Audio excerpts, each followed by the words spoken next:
E eu vim falar aqui um pouquinho para vocês também sobre empreendedorismo, dentro de alguns princípios de liderança.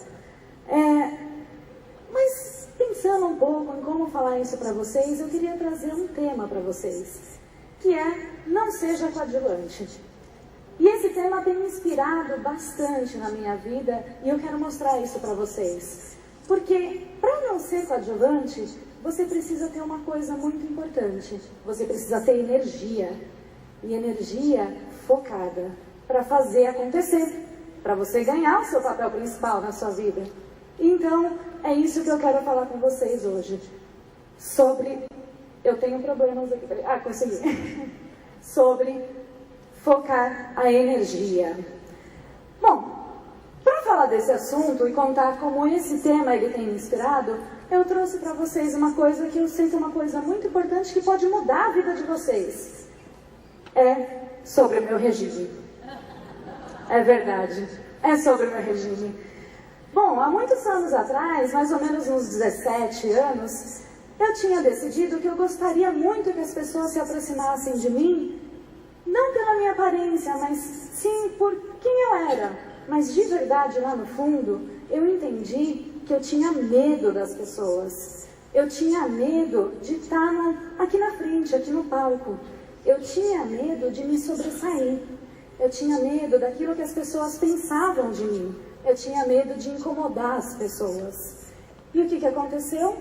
Eu comecei a pensar em como mudar isso e como eu ficar onde? Lá nos bastidores. Comecei a ficar lá atrás e não deixar ninguém se incomodar com a minha presença. Então eu resolvi engordar.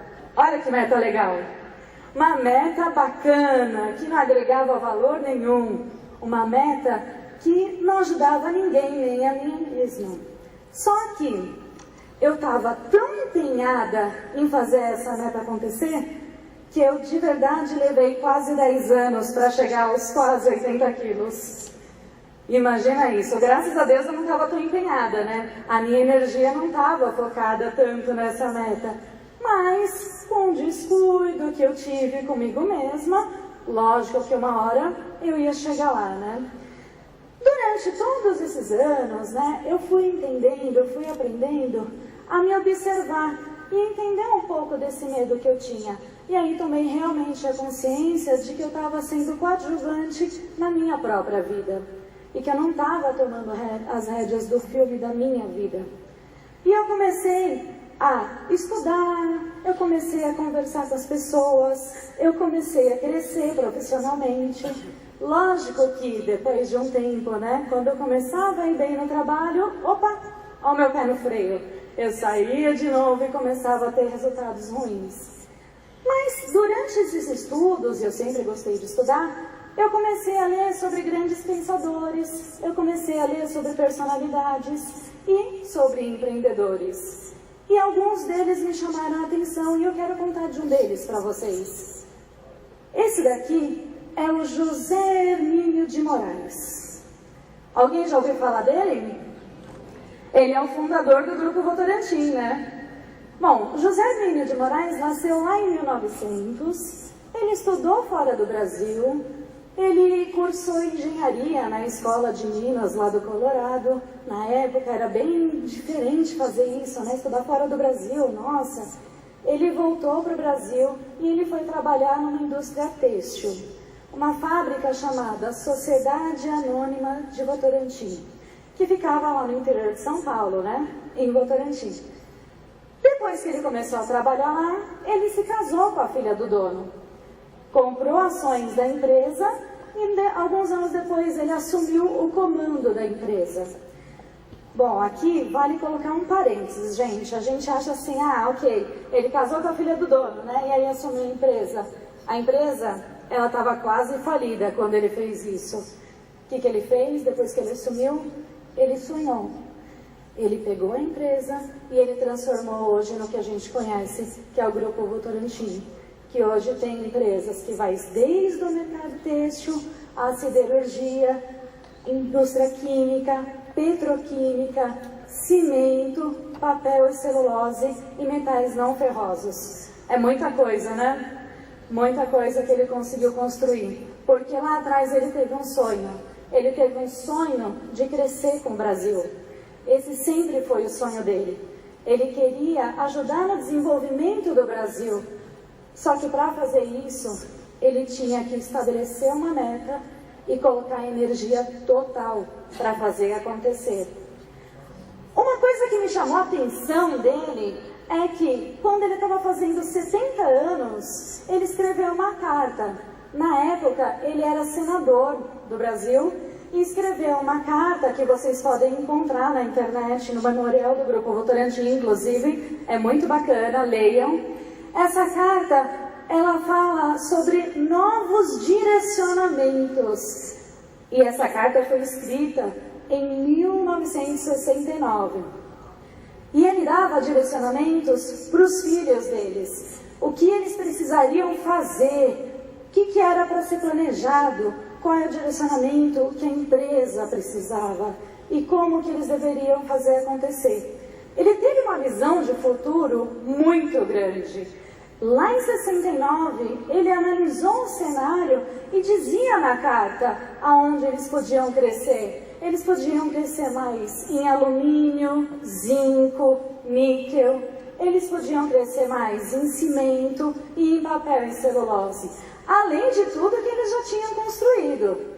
E que ele falava aqui na carta que era importante não abandonar nenhum dos negócios, porque tudo foi construído com muito sacrifício.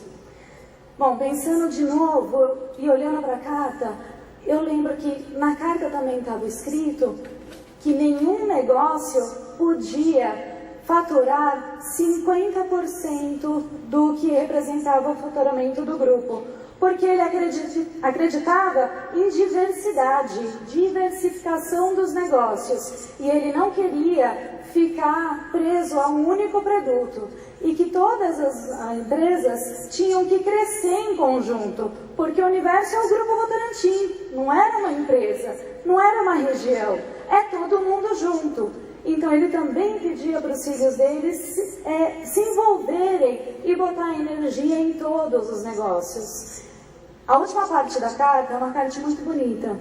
Ele considerava muito a família, né? Assim como eu sei que vocês consideram. E ele pedia o envolvimento dos filhos dele, o envolvimento para que eles trouxessem os seus filhos também, e colocava nas mãos deles a responsabilidade pela estabilização do negócio e pelo crescimento contínuo. E ele dizia que só dependia da energia que eles colocavam no negócio para o negócio continuar. Olha que bacana, né? Eu também, lógico, com a minha pesquisa, eu encontrei também essa pessoa aqui que o Vitor acabou de falar, né? O Abílio Diniz. E essa frase, quando eu pesquisei e olhei para aquilo, eu falei, nossa, eu tenho que levar para o pessoal da Belcorp. Empreendedor tem que ter o quê? Meta! Empreendedor tem que ter meta. Por quê? Porque se a gente não souber para onde vai, a gente não vai chegar lá. E nem vai conseguir se organizar, planejar, priorizar para fazer acontecer. O Abílio também tinha um lema, que é esse daqui: eu quero ser melhor hoje do que eu fui ontem, e amanhã melhor do que eu fui hoje.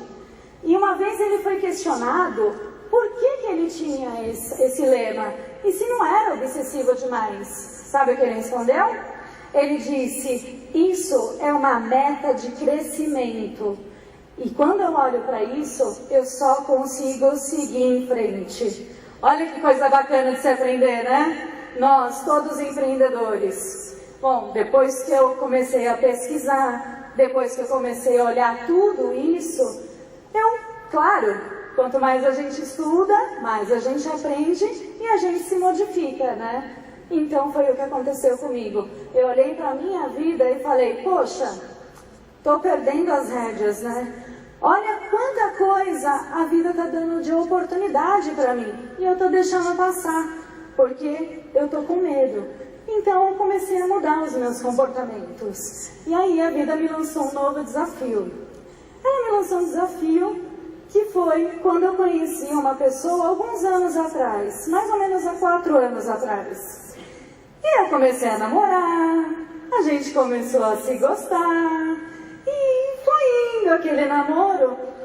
Aí eu pensei bem e falei assim, peraí, a gente já tá namorando, a gente se gosta, ele já falou que me ama, falou que se via casado comigo, mas não dava o passo, né? O que eu fiz? Estabeleci uma meta, virei pra ele e falei, então, quando é que a gente vai dar andamento, né, pra chegar no casamento? Aprendi, né?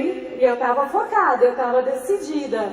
Eu virei pra ele, né, e falei assim, ele ficou chocado comigo, ficou bem chocado, mas eu tava decidida e eu disse, você tem que tomar uma decisão, porque eu sei o que eu quero. E se você não quiser, eu tenho prazo de validade, eu tenho quase 30 anos, eu vou ter que arranjar outra pessoa. Convenci ele na base dos argumentos. O que vocês acham que aconteceu, então? Estou casada há 2 anos e 5 meses com o Vitor, que acabou de falar para vocês.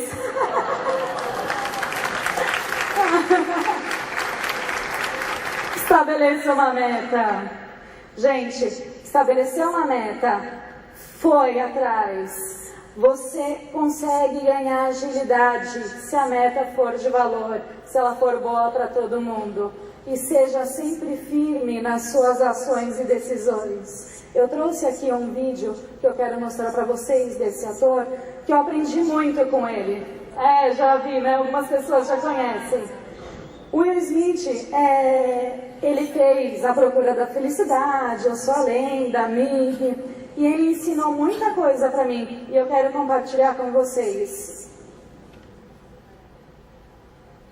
The separation of talent and skill is one of the greatest misunderstood concepts for people who are trying to excel, who have dreams, that want to do things. Talent you have naturally. Skill is only developed by hours and hours and hours of beating on your craft. I've never really viewed myself as particularly talented. Where I excel is ridiculous, sickening work ethic. You know, while the other guy's sleeping, I'm working. While the other guy's eating, I'm working. I realized very, very young that there's no easy way around it. No matter how talented you are, your talent is going to fail you if you're not skilled. You know, if you don't study, if you don't work really hard and dedicate yourself to being better every single day, you'll never be able to communicate with people, with your artistry, the way that you want. So the only thing that I see that is distinctly different about me is I'm not afraid to die on a treadmill. You might have more talent than me, you might be smarter than me, you might be sexier than me, you might be all of those things. You got it on me in 9 categories. But if we get on the treadmill together, right, there's 2 things. You're getting off first, or I'm going to die. It's really that simple.